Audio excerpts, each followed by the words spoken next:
Per 6 Juni 2023, 21 calon haji Indonesia wafat di Tanah Suci. Wakil Menteri Kesehatan menyebut jumlah calon haji Indonesia yang wafat tahun ini tercatat sebagai yang tertinggi dalam 4 tahun terakhir. Apa saja yang menjadi penyebabnya? Kita akan berbincang dengan Kepala Seksi Kesehatan Haji Indonesia Daerah Kerja Madinah, Dr. Tafsin Alfarizi. Assalamualaikum, selamat malam, Dokter. Selamat malam, Mbak Elvira. Baik, bagaimana perkembangan untuk hari ini, Pak Alfarizi? Data terakhir kemarin 21 orang calon haji asal Indonesia wafat di Tanah Suci. Karena sebagian dari calon haji sudah tiba di sana, bagaimana kondisi kesehatan mereka sejauh ini?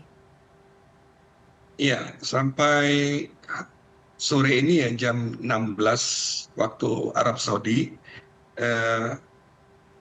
jemaah yang meninggal di Madinah itu 21 orang.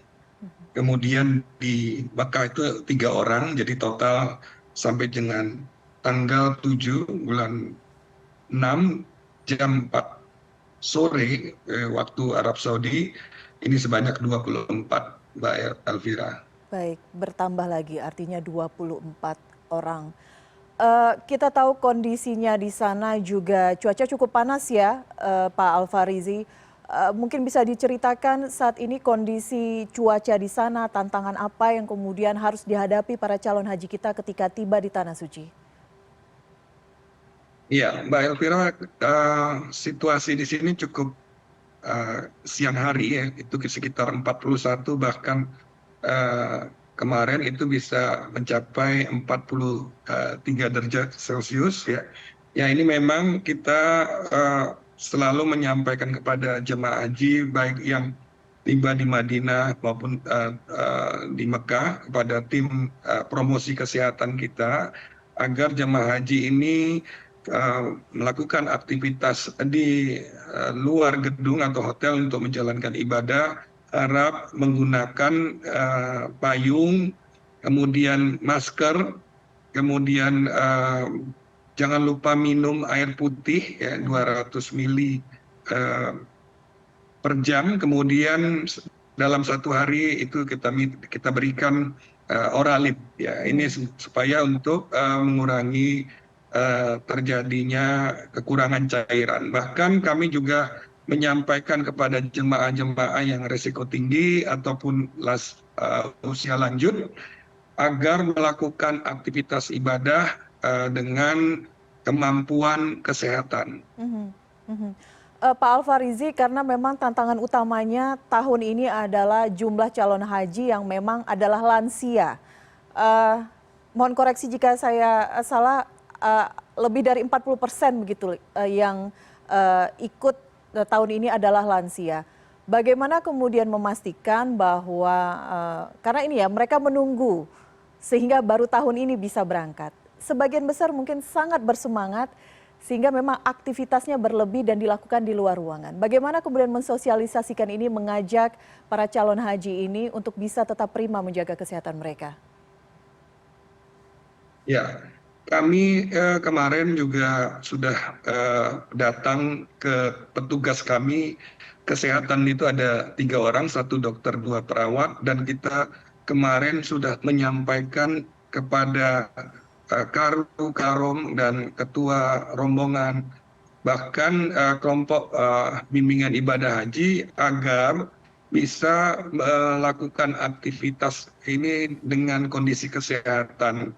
Jadi kemampuan kesehatan ini sangat penting sekali karena ibadah haji itu adalah ibadah fisik, sehingga kami menganjurkan untuk mempersiapkan ibadah puncak nanti di Arafah. Baik. Dalam proses sosialisasi ini apakah memang ada kendala? Karena kita tahu juga sebagian calon haji ini memang berangkat dari tanah air sudah memiliki penyakit bawaan, begitu ya Pak Dokter? Betul, ya. Jadi memang dari hasil data kita memang hampir lebih dari 50% ya, setiap kloter ini mempunyai resiko tinggi penyakit, dan kemudian ditambah dengan usia lanjut, sehingga kami sudah mengantisipasi, menyiapkan tim promosi kesehatan di setiap di tempat hotel, kemudian juga melakukan di masjid. Kemudian juga kami memiliki tenaga-tenaga di sektor ya, yang ada petugas emergency medical team yang memberikan deteksi dini dan respon eh, darurat yang mungkin apabila ada ditemukan jemaah berada di luar hotel atau di masjid, sehingga kami emergency medical team ini EMT ini nanti akan menjadi triase kami di lapangan. Apakah nanti menentukan kalau merah itu harus dirujuk ke Rumah Sakit Arab Saudi, kemudian kuning itu akan dirujuk ke Klinik Kesehatan Haji Indonesia kita.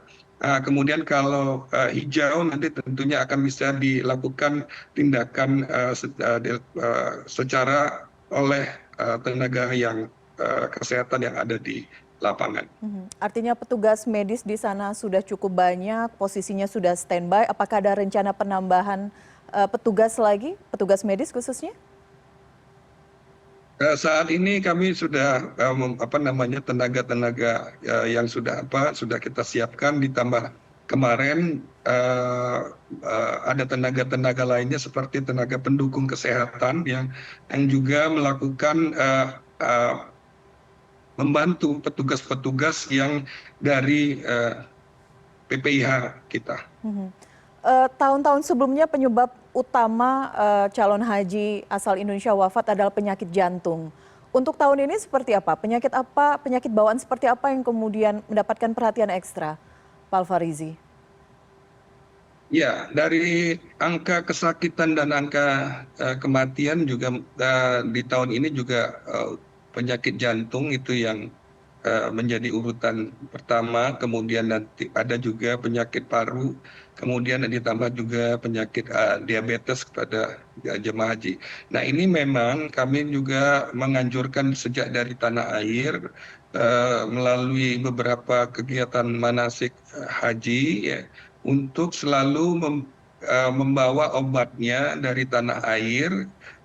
Apabila nanti persediaan obat tadi di Indonesia yang dibawa telah habis, nanti bisa memintakan kepada petugas dokter yang ada di setiap kloter.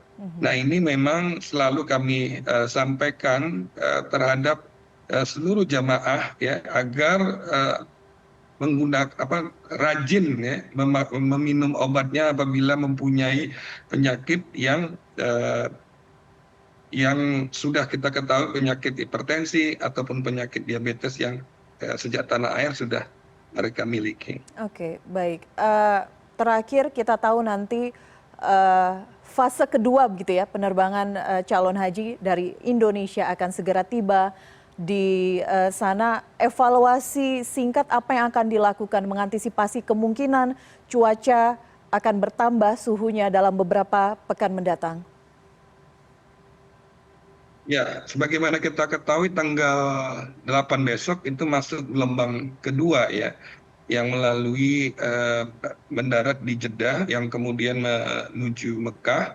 Nah, ini memang kita sejak dari gelombang pertama ini kami sudah membuat suatu surat edaran kepada seluruh dinas kesehatan provinsi di Indonesia pada gelombang kedua ini agar selalu memperhatikan kondisi kesehatan saat yang akan mau diberangkatkan, dan juga mengantisipasi hal-hal yang obat yang perlu dibutuhkan. Dan ada hal juga yang kami sampaikan, membawa alat pelindung diri seperti tadi apabila berada di luar gedung, ya, menggunakan kacamata hitam, menggunakan payung, kemudian jangan lupa minum ya 200 mili per jam, dan kami sampaikan jangan sampai tunggu haus ya. Karena ada kekhawatiran juga karena usia yang cukup lanjut, ada kekhawatiran terlalu banyak minum harus bolak-balik ke toilet, begitu katanya Pak Dokter. Ya, ini yang banyak yang terjadi ya kepada jemaah haji. Kita sudah sampaikan kan karena kekhawatiran-kekhawatiran itu sehingga kekurangan dehidrasi yang banyak yang Mhm. menimbulkan eh, kelelahan karena angka eh, saat yang ini yang terbesar pada jemaah haji ini kita temui adalah angka fatigue ya, artinya kelelahan kepada jemaah haji yang salah satunya adalah setelah beraktivitas dan eh, takut minum air Kak, sehingga itu mengganggu apa namanya buang air kecil. Mhm. Padahal kita sudah beberapa di dalam sudah menyiapkan kepada jemaah haji itu adalah tas obat ya yang di dalamnya salah satu adalah untuk menyiapkan eh, kantung kencing ya sehingga nanti pada jemaah haji yang nanti mungkin bisa digunakan saat apabila tidak jauh jaraknya untuk ke toilet.